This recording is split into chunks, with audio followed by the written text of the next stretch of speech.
আধুনিক সভ্য সমাজ থেকে অনেক দূরে জনহীন নির্জন ঘন এক জঙ্গলের বুকে এমন এক আতঙ্কের অস্তিত্ব লুকিয়ে রয়েছে যা পৃথিবীর আর অন্য কোথাও দেখা যায় না। লাখো বছর ধরে এই জঙ্গলটি প্রকৃতির এমন এক যুদ্ধক্ষেত্র যেখানে বেঁচে থাকতে প্রতিটা সেকেন্ড জীবন আর মৃত্যুর সঙ্গে নির্দয়ভাবে লড়াই করতে হয়, যেখানে প্রত্যেকটা স্টেপে প্রকৃতির যোদ্ধারা শিকারকে আক্রমণ করার অপেক্ষায় ওত পেতে রয়েছে। চতুর দ্রুত গতি সম্পূর্ণ থেকে বিষাক্ত আর হিংস্রদের জন্য দ্য অ্যামাজন জঙ্গল এমন একটি স্বর্গভূমি যাকে পৃথিবীর সবথেকে ভয়ঙ্কর প্রাণীরা নিজেদের ঘর বলে ডাকে। এরা কোনো সাধারণ প্রাণী নয়, এই ভয়ঙ্কর জঙ্গলের তারা বিগ বস, যারা ক্ষমাহীন দৃঢ় সংকল্পের সাথে নিজেদের অঞ্চলকে রক্ষা করে চলেছে। কিন্তু এই জঙ্গলের সবথেকে অদ্ভুত আর আতঙ্কজনক জিনিস হলো এই জঙ্গলের সঙ্গে জড়িত নদী দ্য অ্যামাজন রিভার। আর এই নদীর নিচে এমন কিছু প্রাণঘাতী প্রাণীরা লুকিয়ে রয়েছে যাদের পৃথিবীর আর অন্য কোনো নদীর নিচে দেখা মেলে না। কিন্তু সবথেকে অবাক করার বিষয় হলো একটি নদীর মধ্যে এত বৈচিত্র্য থাকা সত্ত্বেও তারপরেও কিছু একটা রয়েছে যা এই নদীতে একটিরও অস্তিত্ব নেই, তা হলো ব্রিজ। 4000 মাইল লম্বা আর 6টি দেশের মধ্য দিয়ে বয়ে চলা এই নদীটিকে অনেকে মনে করে পৃথিবীর দীর্ঘতম নদী। যদিও নীল নদীর দৈর্ঘ্য প্রায় অ্যামাজনেরই সমান, কিন্তু তারপরেও এই দুটো নদীর মধ্যে একটি কমন পার্থক্য হলো ব্রিজ। কেবল কায়রো শহরের নীল নদীর উপরেই রয়েছে 9টি ব্রিজ, কিন্তু অ্যামাজন জঙ্গলে কি এমন রহস্য লুকিয়ে রয়েছে যার কারণে ইঞ্জিনিয়াররা আজও এখানে একটি মাত্র ব্রিজ নির্মাণ করতেই ভয় পাচ্ছে।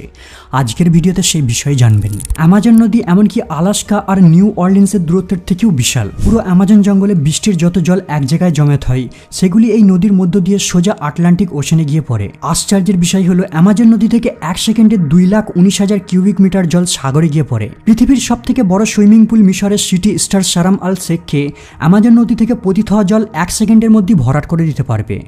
আমরা তো জানতে পারলাম অ্যামাজন নদী অনেক দীর্ঘ আর প্রচুর জল রয়েছে, তার মানে এই নয় যে সেখানে মডার্ন টেকনোলজির সাহায্যে ব্রিজ নির্মাণ করা সম্ভব হবে না।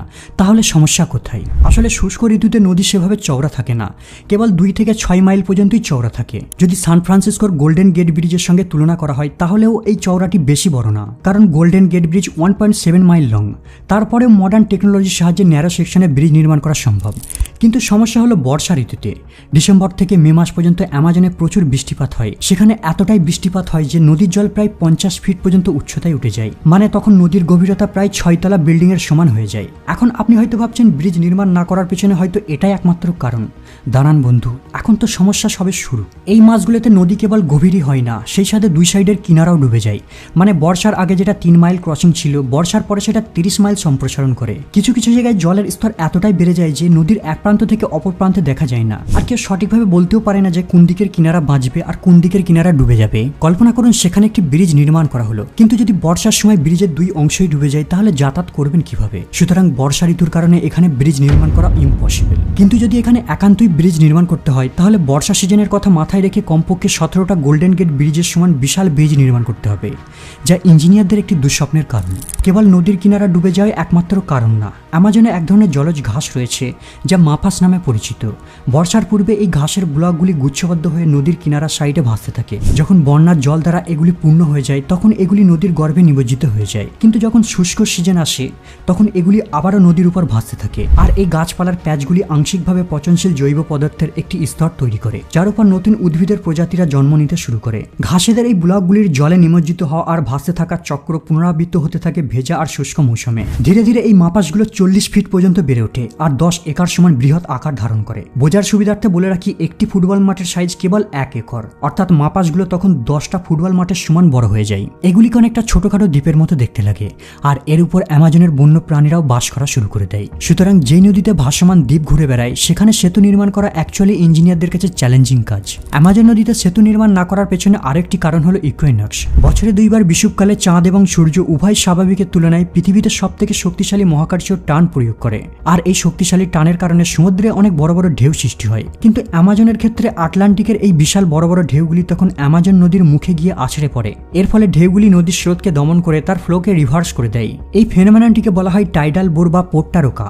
সমুদ্র থেকে উৎপন্ন হওয়া এই ঢেউগুলি অনেক পাওয়ারফুল হয়ে থাকে। 13 ফুট উচ্চতা সম্পূর্ণ তরঙ্গগুলি প্রায় 50 মাইল দূরত্ব পর্যন্ত ট্রাভেল করে থাকে, আর তাদের পথের সবকিছুকেই ধ্বংস করে দেয়। সঙ্গে বয়ে নিয়ে যায় বড় বড় গাছপালা থেকে শুরু করে ভাসমান আইল্যান্ড, সেই সাথে হিংস্র শিকারী, পিরহানা, কুমির, অ্যানাকোন্ডা, সুতরাং টাইডাল বোরের সময় নদী ক্রস না করাই উত্তম হবে, কারণ ক্রসিংয়ের সময় জানতেই পারবেন না যে কোন প্রাণী ঢেউয়ের সঙ্গে আপনার দিকে নিক্ষিপ্ত হচ্ছে। নদী অত্যাধিক চওড়া হওয়ার সাথে সাথে ফ্লোটিং মাপাস আর টাইডাল বোর আমাজন নদীতে ব্রিজ নির্মাণের ক্ষেত্রে বাধা সৃষ্টি করার অন্যতম কারণ। কিন্তু তার সত্ত্বেও টেকনিক্যালি এখানে ব্রিজ নির্মাণ করা সম্ভব যদি ব্রিজটিকে চওড়া অংশের পরিবর্তে সরু অংশে নির্মাণ করা হয় আর ব্রিজটিকে অনেক উঁচু করে নির্মাণ করা হয়, তাহলে টাইডাল বোর অথবা ভাসমান আইল্যান্ড থেকে বাঁচা সম্ভব। কিন্তু তারপরেও এখানে একটি সমস্যা রয়েছে। এমনিতেই অ্যামাজন একটি ঘন জঙ্গল, আর এই জঙ্গলে এক প্রান্ত থেকে অন্য প্রান্তে ট্রাভেলের জন্য খুব কমই রোড রয়েছে। এখানে সড়কপথ নেই বললেই চলে, কিন্তু সমস্যা হলো রোড ছাড়া তো আর প্রয়োজনীয় কনস্ট্রাকশন ম্যাটেরিয়াল ট্রান্সপোর্ট করা সম্ভব না, তাই এখানে ব্রিজ নির্মাণ করাও অসম্ভব। উদাহরণ হিসাবে অ্যামাজন ডেল্টার উত্তরের শহর মাকাপার কথা বলা যায়। এই শহরটিতে প্রায় 1 লাখ মানুষ বাস করে, কিন্তু এই শহরটিকে ব্রাজিলের বাকি অংশের সঙ্গে কানেক্ট করার জন্য কোনো রোড নেই। মাকাপার পাশের শহর সান্তারামে যাওয়ার জন্য কেবল প্লেন আর ফেরির সাহায্য নিতে হয়। আসলে 4345 মাইল দীর্ঘ অ্যামাজন নদী এমন একটি এলাকার মধ্য দিয়ে বয়ে গেছে যার আশেপাশে খুব কমই জনসংখ্যা রয়েছে। যেহেতু এই নদীটি অনেক ভয়ঙ্কর, তাই জনগণ এর আশেপাশে সেভাবে বসতি গড়ে তোলেনি, আর এই কারণেই এখানে সেভাবে সড়কপথের প্রয়োজন পড়ে না। কিন্তু যখন রোড তৈরি করা হয়, এখানের ওয়েদারের কারণে প্ল্যান অনুযায়ী সাকসেস হয় না। 1973 সালে এখানে BR390 নামে 540 মাইল লং হাইওয়ে কনস্ট্রাকশনের কাজ শুরু করা হয়, যেটা পোর্ট ভেলো থেকে ব্রাজিলের মানুয়াস সিটিকে কানেক্ট করবে। কিন্তু আমরা সবাই জানি এখানে কোনো কাজই সহজভাবে সম্পূর্ণ হয় না। ডিসেম্বর থেকে মে মাস পর্যন্ত ভারী বর্ষণে পুরো রাস্তায় হাঁটু অবধি জল উঠে যায়, আর প্রায় 250 মাইল পর্যন্ত সড়কপথ কাদাযুক্ত জলাভূমিতে রূপান্তরিত হয়ে যায়। তখন যত ভালোই গাড়ি হোক না কেন 250 মাইল রাস্তাকে ক্রস করা অসম্ভব হয়ে পড়ে। 2015 সালে এখানে সরকার এই রাস্তাটিকে শুষ্ক ওয়েদারে যাতায়াতের জন্য মেরামত করে ব্যবহারযোগ্য করে তোলে। 2020 সালে ব্রাজিলের ফর্মার প্রেসিডেন্ট জায়ার বোলসোনারো প্রতিজ্ঞা করে যে এই রোডটিকে পুনর্নির্মাণ করবে। কিন্তু এখন সমস্যা হলো খরচ। কেবল শুষ্ক ওয়েদারে যাতায়াত করার জন্য রোডটিকে মেরামত করতেই খরচ পড়েছিল $265 মিলিয়ন। এখন তো কেবল শুরু, বাকি রয়েছে ব্রিজ নির্মাণের কাজ। মনে রাখবেন এই খরচটা কেবল অর্ধেক রাস্তা মেরামত করতেই ব্যয় হয়েছিল। 2010 সালে অ্যামাজনের শাখা নদী রিও নিগ্রোতে 2.2 মাইল লং ব্রিজ বিল্ড করা হয়েছিল মানসা আর ইরান্দুবা শহরকে কানেক্ট করার জন্য, আর এটাই কেবল অ্যামাজন নদীতে তৈরি করা একমাত্র ব্রিজ। কিন্তু এই ব্রিজটিকে তৈরি করতে খরচ পড়েছিল $570 মিলিয়ন। এখন ভাবুন, যদি এমনই আরও একটি অ্যামাজন নদীতে ব্রিজ নির্মাণ করা হয়, তাহলে রোড নির্মাণের খরচ আর ব্রিজের খরচ মিলিয়ে টোটাল কস্ট পড়বে $835 মিলিয়ন উপর। তাই এখানে বিরল জনবসতি আর খরচের কথা বিবেচনা করে এখানে সরকার ব্রিজ নির্মাণ করতে চায় না। তাছাড়াও এখানে জনগণ নৌকা বা ফেরি করে নদী পারাপার করতেও পছন্দ করে, আর এই নদীটি হলো তাদের জন্য হাইওয়ে, তাই ব্রিজের এখানে সেইভাবে প্রয়োজন পড়ে না। অ্যামাজন নদীতে ব্রিজ নির্মাণ না করার পেছনে আরেকটি কারণ রয়েছে। এক্সপার্টদের মতে যদি এই নদীর উপর ব্রিজ নির্মাণ করা হয়, তাহলে এখানে ঘন জনবসতি গড়ে উঠবে, যার ফলে বনাঞ্চল নষ্ট করে নগর ও শিল্পাঞ্চল গড়ে উঠবে।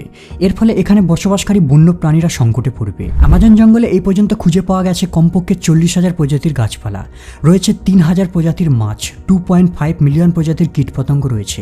যদি ব্রিজের কারণে এখানের অরণ্য বিনাশ করে জনবসতি গড়ে উঠতে শুরু করে, তাহলে এখানে জীববৈচিত্র্য দ্রুত বলীন হয়ে যাবে আর প্রকৃতির ভারসাম্য নষ্ট হয়ে যাবে। শেষে মানবজাতি সংকটের মধ্যে পড়বে, কারণ পৃথিবীর 20% অক্সিজেন কেবল অ্যামাজন জঙ্গল একাই প্রডিউস করে থাকে। তাছাড়া এখানে প্রায় 300টির বেশি ট্রাইব বাস করে।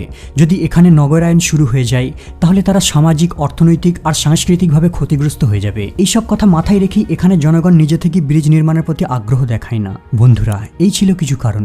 যদি আপনাদের কাছে ব্রিজ নির্মাণ না করার পেছনে আরও কিছু কারণ থাকে, তাহলে কমেন্ট করে জানাবেন। আজ এই পর্যন্ত আপাতত বিদায় নিলাম, দেখা হবে আবার পরের এপিসোডে।